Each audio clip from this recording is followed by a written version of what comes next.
Come celebrate the Charleston Sound with the CSO, November 18th and 19th at the Gilliard. Hear Ellington, Gershwin, and more, including Porgy and Bess. I loves you, Porgy.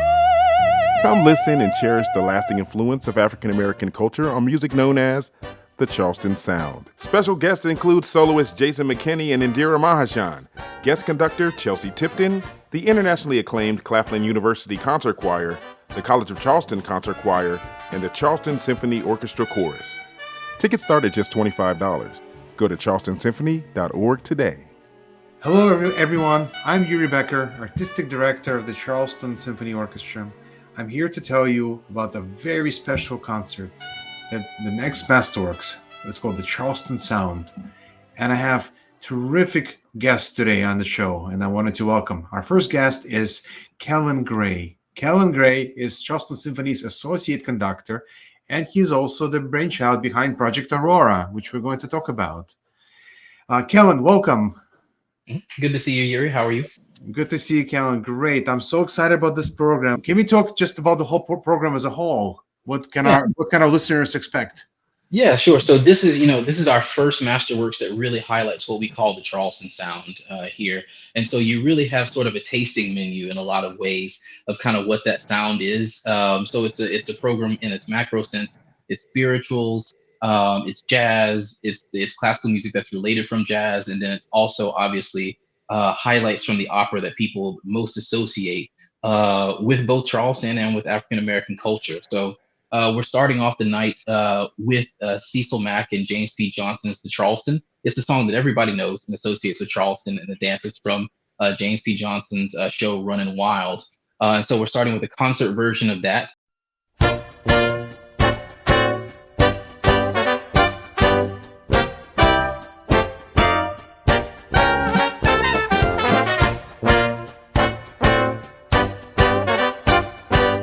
It's fantastic. It's fantastic. I think it is a quintessential American overture in a lot of ways. And then immediately you're sort of plunged into the vocal traditions of the Low Country. We're joined by a really, really esteemed group of artists for this particular concert, the Claflin University Concert Singers. For those who don't know, Claflin University is just up the road in Orangeburg. But what you may not know about Claflin is they have a really substantial choral program. In fact, I think they have multiple concert choirs that through their touring schedule has hundreds of performances a year. And so we're really lucky to have them join us and join forces with our CSO Chorus. And they'll be doing some selections alone and then joining our CSO Chorus to do Michael Tippett's 5 spirituals from A Child of Our Time. Well, and they're gorgeous. I've listened to study them intensely, and they're beautiful. And then we have the Duke Ellington, right? Duke Ellington. So everybody knows that name, Duke Ellington. You know, he would have been around in the Harlem Renaissance, along with Cab Calloway and some other really great artists like Count Basie. I mean, we have such a deep connection with Duke Ellington in a lot of ways, but he particularly is a fan of us. He's a fan of Charleston. Like, if you look over the span of the lifetime of his band, he's recruited several members, and by several, I mean a lot of members of his band from the Jenkins Orphanage, from Charleston specifically. I mean, for those who don't know, the Jenkins Orphanage had a band that became world famous. They were even given their uniforms by the Queen of England. They've won so many band competitions and were very famous. He wanted that sound authentically into his band. So in so many ways, you could say that Duke Ellington sound is the Charleston sound and not the other way around. Tell us a little bit about Charlestonia and about Edmund Thornton Jenkins. Yeah. So much of it. I mean, so much of American music starts at the Jenkins Orphanage. I mean, the ecosystem that Edmund Thornton Jenkins would have been raised in. Edmund was a part of that band growing up.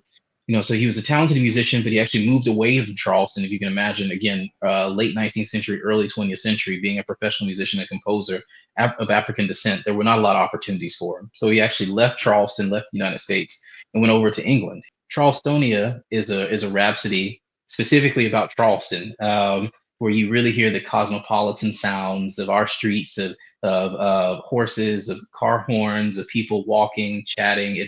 It's a really sort of amazing biographical work, a lot like Mahler.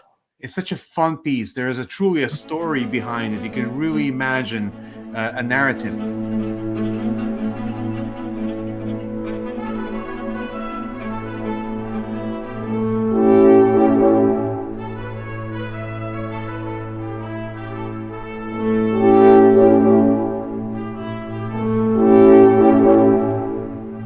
excited about this program. And this program is part of our Project Aurora. And maybe some viewers may not know what Project Aurora is. Maybe you can tell us a little bit about it. Yeah, sure. Happy to talk about it. I mean, it's is also I'm very excited about this program because in a lot of ways, as it relates to Project Aurora and where Project Aurora comes from, this is really, almost 100 years in the making. Project Aurora is sort of our way of really championing Charleston Sound as a part of our artistic identity. When we think about American music, we often think about New Orleans and we think about St. Louis and we think about the Kansas City and places like that. But people often forget that Charleston was one of the most important places as far as the incubation of American music in the 20th century, particularly when it comes to things that we talk about like spirituals, like jazz, pre-jazz era dance forms, like swing and blues and all these types of things like that. They actually come from here for a lot of reasons. For some of the more tragic reasons that our city is important to America, but also because of the Jenkins Orphanage and their fingerprint on music throughout the United States and the world. But specifically throughout the Charleston, as it relates to the Charleston Symphony, we've been taking a look at who we are and really who we want to sound like. And we think, again, like as far as Charleston's importance to American music, we should sound like us. And so this is really a project that sort of transmogrifies our regional identity as part of our musical identity. So we're really championing from now on what we call the Charleston Sound. And it really is those spirituals, jazz and the pre-jazz era dance forms and all these musical forms that actually came from African diasporic people here in the Low Country.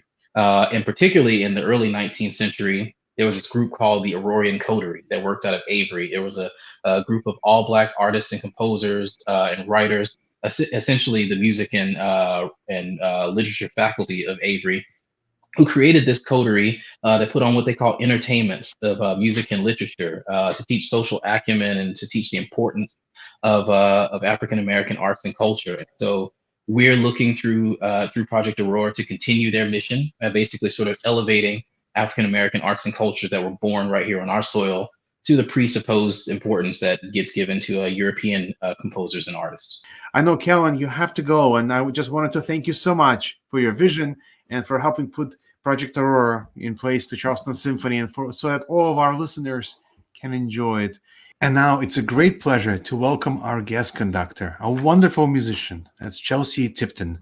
Chelsea is a music director of Symphony Southeast Texas, and he has conducted so many major orchestras across our country. He's conducted the Houston Symphony, Detroit, Cleveland, and all over Europe. We're so grateful to have Maestro Tipton here. Welcome, Chelsea. Welcome to our show.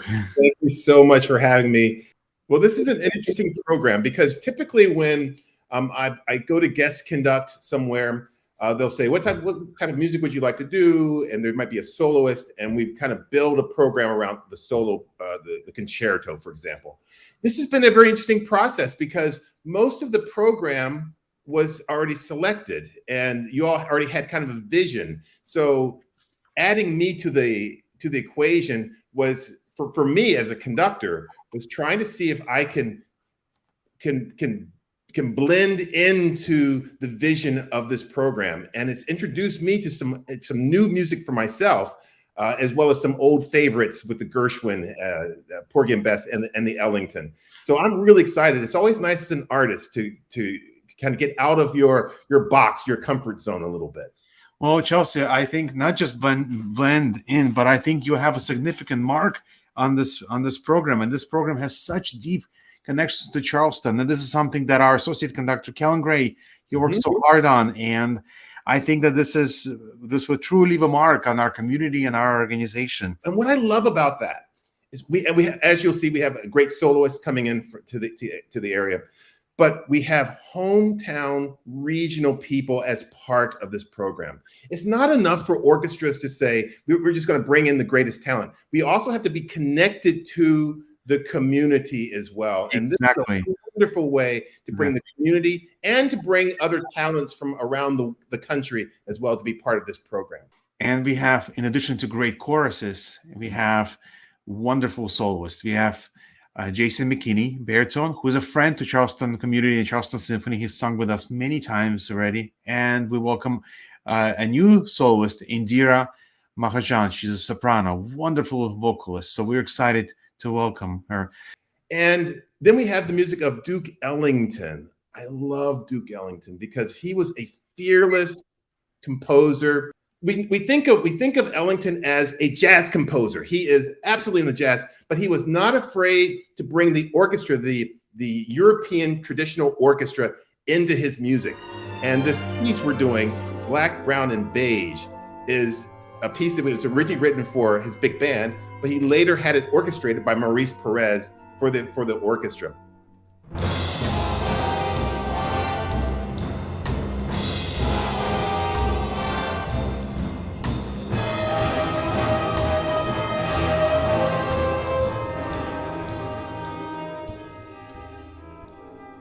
So you'll hear a very heavy jazz influence, but it's by a composer who had a great love of the orchestra. Same as with Gershwin as well.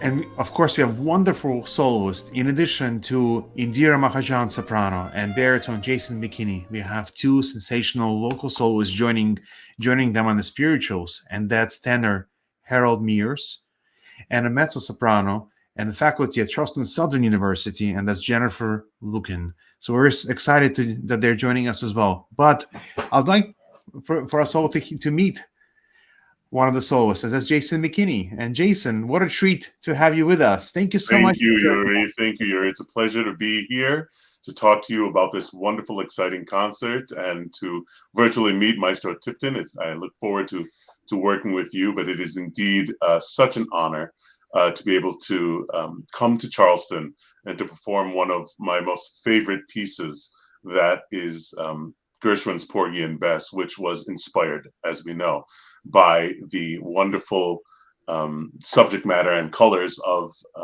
Charleston and the sounds of Charleston. So it is indeed a great pleasure. I've been singing Porgy and Bess pretty much my entire professional career. I've gone to Europe and toured it.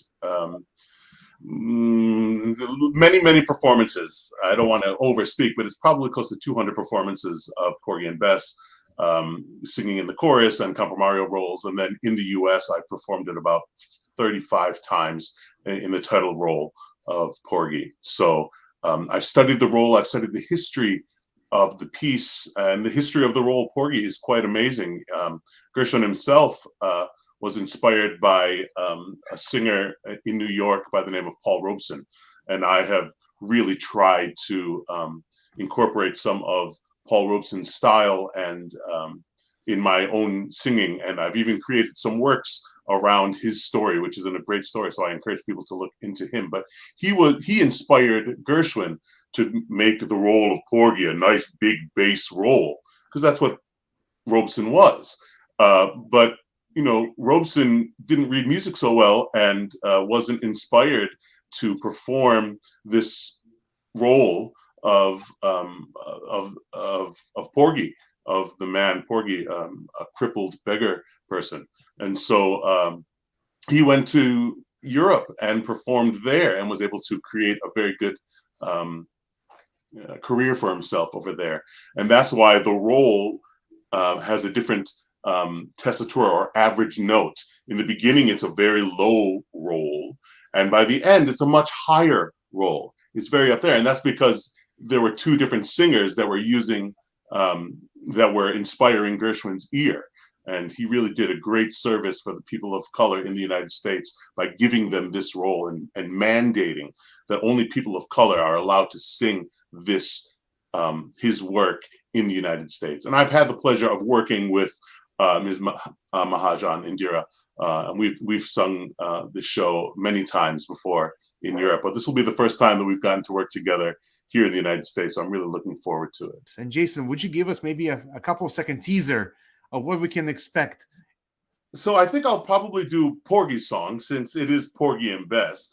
Oh, I got plenty of nothing, and nothing's plenty for me. I got no car, got no mule, got no misery. The folks with plenty of plenty got a lock on their door. Afraid somebody's going to rob mother's house to make it more. What for? Now I got no lock on the door, now that no way to be. They can steal the rug from the floor.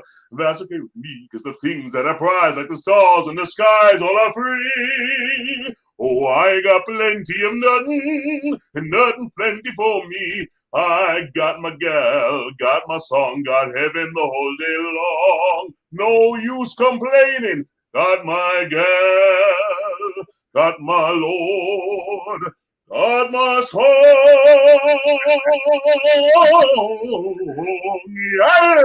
Yes. Yay. Bravo, man. Hey, And once you start singing, you can't stop singing the song. I couldn't stop. I know we're trying to keep it tight, but I just had to go. Absolutely. Bravo. It's I'm so looking beautiful, forward to it, Jason. As am I. I look forward to it. I can't wait. I'm going to start going right now. I really All am. right. Okay, you guys, pick up your phone, call Cindy Branch, 723-7528, or go on our website, charlestonsymphony.org. Thanks. See you in the Gilliard. See you soon.